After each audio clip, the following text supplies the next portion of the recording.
Assalamualaikum warahmatullahi wabarakatuh. Bertemu lagi di Pak Jumet Channel. Pada video kali ini saya coba untuk mengangkat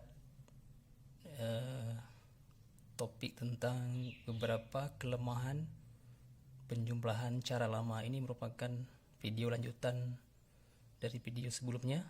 Bagi sahabat-sahabat, bapak-bapak, adik-adik, teman-teman semua yang belum menonton video sebelumnya, boleh diikuti dulu ya, sehingga bisa mengikuti video yang ini. Baiklah, langsung saja. Jangan lupa sebelumnya subscribe ya, bagi yang belum subscribe, agar channel ini terus berkembang dan bisa mengikuti video-video berikutnya ya. Inilah 6 kelemahan penjumlahan cara lama. Yang pertama adalah otak harus berpikir mundur ya. Jadi apa itu maksudnya? Ya, cara lama itu kan kita menyebabkan otak kita berpikir mundur ya, karena ketika kita menjumlahkan itu kita mulai dari belakang. Nah, ya. 96 tambah 78, kita akan mulai menghitung dari 6 tambah 8 ya. Nah, ini menyebabkan otak kita berpikir mundur ke belakang ya. Ya. Coba kita lihat aja. 6 tambah 8 14 ya. Simpan 1. 9 tambah 7 16 tambah 1 17. Lalu soal kedua 3 digit ya. Kita mulai dari otak kita juga harus berpikir mundur dari belakang. Kita menghitungnya 9 tambah 4 13, simpan 1, 8 tambah 5 13, tambah 1 14, simpan 1 lagi, 6 tambah 7 13, tambah 1 14 ya. Lalu kita menghitung mundur lagi ya, otak juga, ini udah 4 digit ya, jadi otak kita sudah semakin berat berpikirnya mundur ke belakang ya. 7 tambah 4 11, simpan 1, 5 tambah 6 11, tambah 2 12, simpan 1 lagi, 3 tambah 9 12, tambah 1 13, simpan 1 lagi, 8 tambah 7 15, tambah 1 16. Lalu otak juga kembali berpikir mundur lagi untuk soal berikutnya, udah 5 digit ini. 3 tambah 8 11, simpan 1, 8 tambah 9 17, tambah 1 18 ya. Simpan 1, 7 tambah 6 13, tambah 1 14, simpan 1, 9 tambah 5 14, tambah 1 15, simpan 1, 4 tambah 7 11, tambah 1 12. Lalu otak kembali harus berpikir mundur ya, udah 6 digit nih. 7 tambah 5 12, simpan 1, 9 tambah 3 12, tambah 1 13, simpan 1, 4 tambah 8 12, tambah 1 13, simpan 1, 6 tambah 2 8, simpan tambah 1 9, 8 tambah 9 17, simpan 1, 5 tambah 7 12, tambah 1 13. Nah, jadi otak harus berpikir mundur ya. Nah, kalau otak orang dewasa mungkin masih bisa dipaksa untuk berpikir mundur, tapi kalau otak anak SD ya, kalau sudah 2 digit 3 digit ya, lebih dari itu mungkin anak SD mungkin agak akan semakin susah ya menghitung. Apalagi ini digitnya sudah semakin banyak, dipaksa untuk otaknya berpikir mundur ya, maka pasti pada suatu titik dia pasti tidak akan sanggup lagi mengerjakan soal-soal itu ya. Mungkin akan terjadi kesalahan dalam penjumlahan. Nah, ini dia kelemahan yang pertama, otak harus berpikir mundur ya. Selanjutnya, kelemahan kedua adalah menyimpan angka puluhan sehingga otak harus memikirkan penjumlahan 3 angka yang bersusun. Nah, coba kita lihat. Tadi kan kita harus cara lama adalah dengan memulai dari angka paling belakang ya. 6 tambah 8 kan 14 ya, 4 satuan ditulis, sedangkan 1 puluhannya kita simpan di atas, sehingga kita bisa perhatikan ada 3 angka yang bersusun 197 ya, sehingga otak kita tuh harus memikirkan 3 angka ini untuk kita jumlahkan ya. Nah, jadi akan semakin susah sebenarnya ya memikirkan 3 angka bersusun lalu kita harus jumlahkan ya. Mungkin bagi otak orang dewasa mungkin mudah, tapi bagi otak anak-anak itu agak lebih sulit ya. Bisa-bisa satu itu mungkin nanti bakal lupa untuk dijumlahkan ya. Oke, kita coba selesaikan soalnya semua. 9 tambah 7 16 tambah 1 17. Nah, selanjutnya nih dari belakang lagi nih 13 ya, 3 satuan ditulis, 1 puluhannya disimpan. 8 tambah 5 13 tambah 1 puluhan tadi 14. 4 satuan ditulis, 1 puluhannya juga kembali disimpan lagi ya. Nah, jadi kita ada 2 kali ya. 2 kali kita harus melihat ada 2 kali 3 angka yang bersusun ya, 185 167 ya. Ini adalah 13 tambah 1 14 ya. Ini ada 2 deret ya, 3 angka yang bersusun ya. Nah, untuk soal berikutnya kita akan menemukan banyak sekali ada 3 deret angka yang bersusun ya.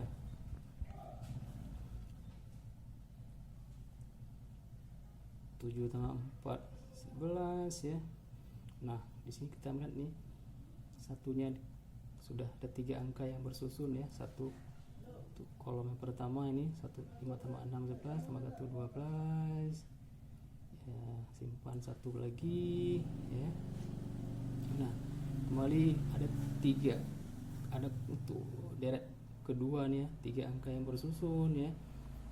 4 tambah 3 tambah 9 12 tambah 1 13 ya. Nah, 8 tambah 7 15 16 ya. Nah, berarti kan ini ada 3 ya, 3 deret angka, 3 angka yang bersusun ya.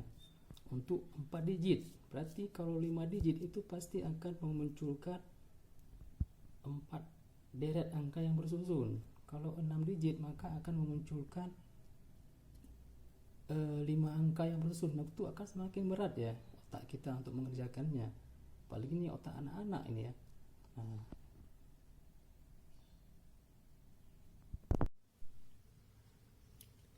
selanjutnya, kelemahan yang ketiga adalah ada kalanya angka yang disimpan tadi lupa dijumlahkan. Ini masih ada kaitannya dengan kelemahan kedua ya, sambungan dari kelemahan kedua ini. Tadi kan kita ada kelemahan kedua tadi kan menyangkut tentang angka yang disimpan ya. Nah, ada kemungkinan untuk kelemahan yang ketiga ini adalah angka yang disimpan tadi lupa untuk dijumlahkan ya. Coba kita lihat, ini soalnya masih soal tadi ya, diulang-ulang juga, cuman saya hanya ingin menjelaskan bahwa ada kemungkinan itu anak-anak akan lupa dia menjumlahkan angka yang tadi disimpan ya. Mungkin untuk 2 digit itu masih bisa untuk masih teringat anak-anak ya untuk menjumlahkan angka yang disimpan tadi ya. Nah, bagaimana kalau sudah 4 digit ya, 5 digit ataupun 6 digit? Setelah ada kemungkinan itu otak akan mengalami kelupaan ya untuk menjumlahkan angka yang tadi kita simpan ya. Apalagi kalau angkanya nggak dituliskan di sini. Nah, cuma diingat di kepala ya. Nah, saya tidak akan memulai dari soal yang pertama. Kita langsung saja ke digit yang paling besar ya, 5 ya. Coba kita lihat di sini. Tadi kita mau dari belakang ya, 3 tambah 8 itu 11 ya. Simpan 1. Nah, 8 tambah 9 17. 17 tambah 1 18. Ada kemungkinan untuk simpanan yang pertama masih teringat untuk dijumlahkan ya. Nah, atau mungkin pada simpanan kedua masih juga teringat untuk dijumlahkan. 7 tambah 6 13 tambah 1 14. Nah, ada kemungkinan untuk simpanan-simpanan berikutnya itu mungkin lupa untuk dijumlahkan, apalagi ketika soal penjumlahan ini diselesaikan pada saat ujian ya, di saat waktu mungkin sudah kepepet, waktunya sudah mau habis, harus segera dikumpulkan penyelesaiannya ini, sehingga anak-anak akan terburu-buru untuk menuliskan jawabannya. Bisa saja angka yang tadi disimpan akan kelupaan untuk dijumlahkan. 9 tambah 5 itu 14 ya. Nah, kemungkinan di sini nanti 14 ditulis, harusnya kan tambah 1 15 ya. Nah, 14 1 ya. Ketika penyimpanannya itu dituliskan, tapi ketika dijumlahkan ternyata lupa untuk menambahkan yang tadi disimpan ya. 4 tambah 7 11 ya, seharusnya kan 12 ya. Nah, ada kemungkinan ini akan terjadi kesalahan di sini. Ya, karena sudah terlalu banyak sekali ini. Ada 3 deret nih, 1 2 3 4 deret angka yang bersusun ya, 1 2 3 ya, 189 176 195 147. Jadi akan semakin berat ya anak-anak itu berpikir cepat ya. Nah, sehingga ketika berpikir cepat malah dia terperosok ke dalam kesalahan penjumlahan ya. Apalagi ini nih, nah ini kan besar sekali ini, 6 digit ini angkanya. 7 tambah 5 12 ya. Mungkin untuk penyimpanan pertama mungkin nggak lupa untuk dijumlahkan. 9 tambah 3 12 13 ya. Nah, tapi di sini juga mungkin masih bisa teringat mungkin ya. Simpan satu lagi, 4 tambah 8 12 tambah 1 13 ya. Nah, di sini mungkin dia. Nah, tambah 2 8 ya. Udah lupa dari jumlahnya. 8 tambah 9 17. Nah, 17 ya. 17 simpan 1 ya, 12 ini ya. Ada kemungkinan akan terjadi kesalahan ya dalam menjumlahkan angka yang disimpan ya. Nah, inilah kelemahan yang ketiga ya.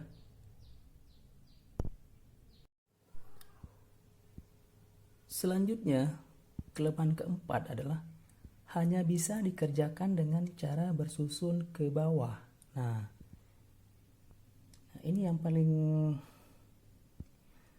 kelemahan yang paling nyata sekali ya untuk penjumlahan cara lama ya. Nah, biasanya kan kalau guru-guru kita itu di sekolah pasti akan menuliskan soalnya seperti ini ya, untuk diujiankan kepada anak-anak. Nah, untuk mengerjakan soal yang seperti ini tentu anak-anak tidak bisa langsung menjumlahkan langsung horizontal seperti ini ya. Tentu agak sulit bagi mereka untuk mengerjakan penjumlahan ini langsung secara horizontal ya, karena mereka belum memahami ada cara baru sebenarnya yang bisa mengerjakan dengan langsung secara horizontal. Nah, untuk penjumlahan cara lama, maka untuk mengerjakan soal yang diberikan secara horizontal ini, maka tentu anak-anak akan merubahnya menjadi penjumlahan bersusun ke bawah ya. Nah, pasti akan dibuat seperti ini ya untuk mendapatkan hasilnya. 96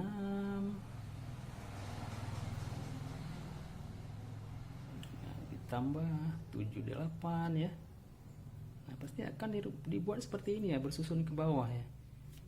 Nah, selanjutnya 689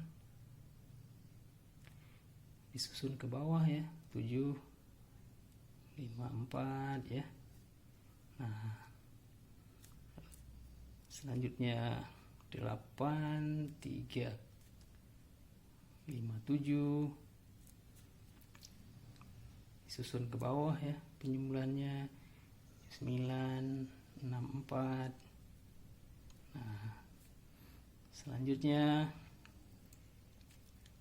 49783 tambah 75698 ya. Nah, pasti akan dituliskan seperti ini ya, penjumlahannya disusun ke bawah. Selanjutnya yang 6 digit ya, 58 6 4 97 ya. 7 9 2 8 3 5 ya. Pasti akan dituliskan seperti ini ya.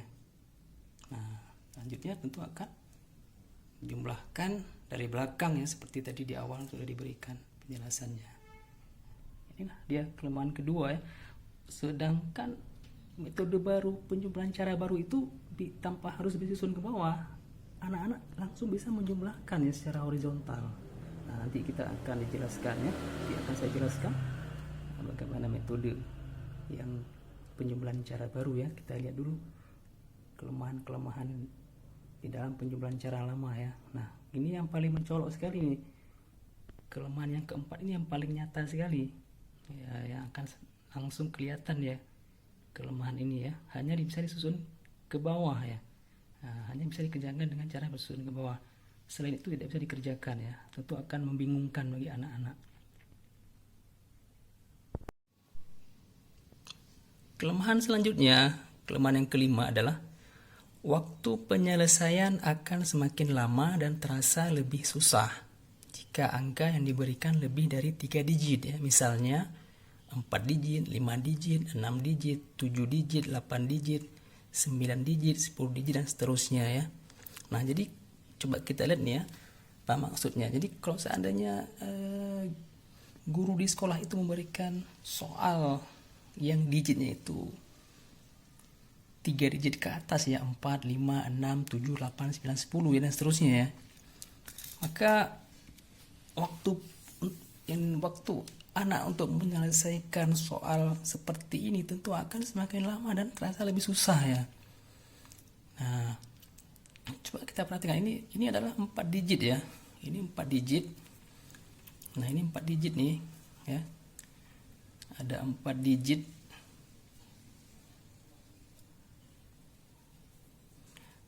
Ini 5 digit.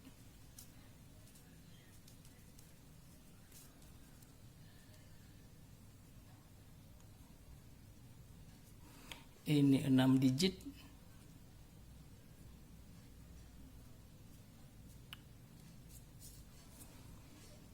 Ini 7 digit.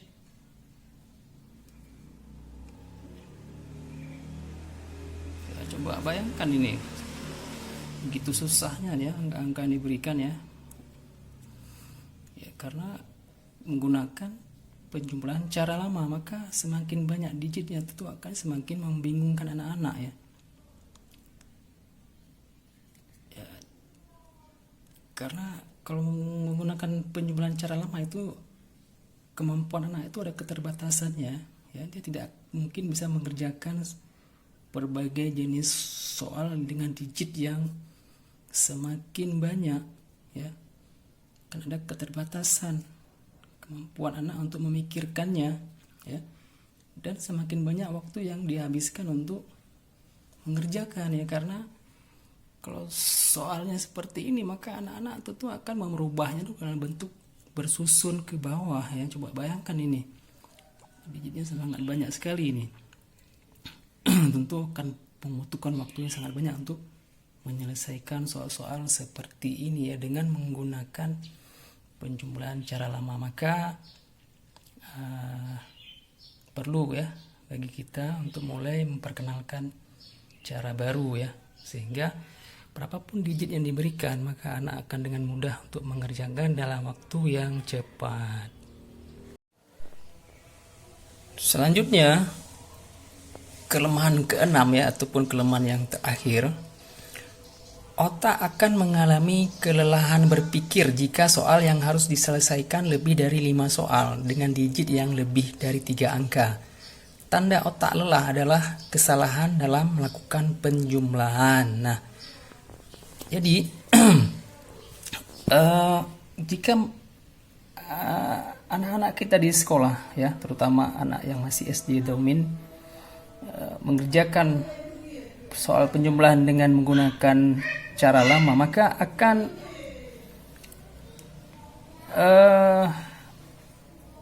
ada kemungkinan mereka akan mengalami kelelahan berpikir ya. Apalagi ini digitnya nih lebih dari 3 digit ya, 4, 5 dan seterusnya sampai 10 ya. Bahkan dan lebih dari 10 mungkin ya, dengan soal yang banyak sekali mungkin ya, maka dia akan bisa jadi dia akan mengalami kelelahan berpikir ya, otaknya akan lelah. Nah, di mana tanda-tanda kelelahan otak? Akan jadi kesalahan dalam menjumlahkan ya, padahal angkanya mungkin angka-angka yang biasa saja ya, 5 tambah 6 ya, tapi karena digitnya besar sekali dan banyak sekali angka-angka yang harus disimpan ya, dimana cara menjumlahkannya juga harus dengan cara mundur ya, dari belakang ya. Nah, maka pada suatu waktu anak-anak tentu akan mengalami kesalahan ya dalam melakukan penjumlahan ya. Coba bayangkan ini, banyak sekali ini digitnya ini ya. Apalagi anak-anak SD minnya kelas 1, kelas 2, kelas 3 ya, kelas 4, kelas 5, kelas 6 ya. Mungkin ke orang dewasa pun kalau melihat soalnya seperti ini 9 digit, 10 digit ya, tentu ya, ada rasa kejenuhan juga untuk mengerjakannya ya. Yang pertama karena kalau metode lama itu kan dia harus hanya bisa diselesaikan dengan cara merubahnya ke dalam bentuk bersusun ke bawah ya, tidak bisa langsung dikerjakan dengan secara horizontal ya. Kalau cara baru itu bisa diselesaikan langsung dengan horizontal seperti ini tanpa harus merubahnya ke susun ke bawah. Itulah kelebihan cara baru ya. Jadi ini kita ambil aja contoh satu soal saja ya. Kita lihat yang 9 digit ya. Ya, tentu anak akan merubahnya terlebih dahulu menjadi bentuk bersusun ke bawah ya. Nah, berapa banyak waktu yang harus dihabiskan ya untuk mengerjakan soal yang seperti ini, padahal ini kan penjumlahan biasa ya. Ya, tapi terkesan berat ya, karena digitnya yang sangat banyak ya. Nah, itu akan anak-anak akan merubah ke bentuk bersusun ke bawah seperti ini, lalu dia akan menjumlahkan ya. Nah, dari belakang dia akan menjumlahkan ya, 8 tambah 9 17 ya, simpan 1 ya, 1 puluhan disimpan. Nah, ada 3 angka bersusun ya yang harus dijumlahkan ya, 1 tambah 3 6, itu 3 tambah 3 6, 1 7 ya, 4 tambah 4 8 ya. Masih ya lumayan mudah ya, tapi pada saat angka-angka berikut tentu otak akan mengalami kelelahan. Kenapa? Karena ini kan soal ke-7, soal ke-6 ya. Nah, karena dia sudah mengerjakan soal pertama 4 digit ya, 5 digit ya, otak akan semakin berat, semakin berpikir yang agak susah dalam memikirkan ya. Sehingga bisa saja nanti pada angka-angka berikutnya akan terjadi kesilapan dia ya. Bisa saja silap dalam menjumlahkan angka yang disimpan ya. Makanya ini kelemahannya ya. Kalau masih menggunakan penjumlahan cara lama ya, ada keterbatasan otak dalam berpikir ya. Nah, kalau menggunakan cara baru maka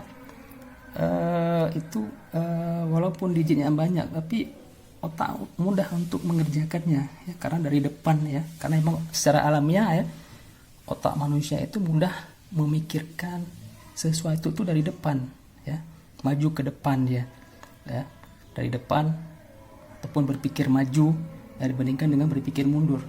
Nah, inilah dia 6 kelemahan ya penjumlahan cara lama ya. Semoga video ini bermanfaat ya untuk teman-teman, adik-adik semua, sahabat-sahabat guru guru matematika terutama, dan juga orang tua di rumah ya, yang sudah mulai kita untuk perkenalkan kepada anak-anak kita ya, terutama anak-anak usia dini ya, untuk menggunakan penjumlahan cara baru dan mulai meninggalkan penjumlahan cara lama.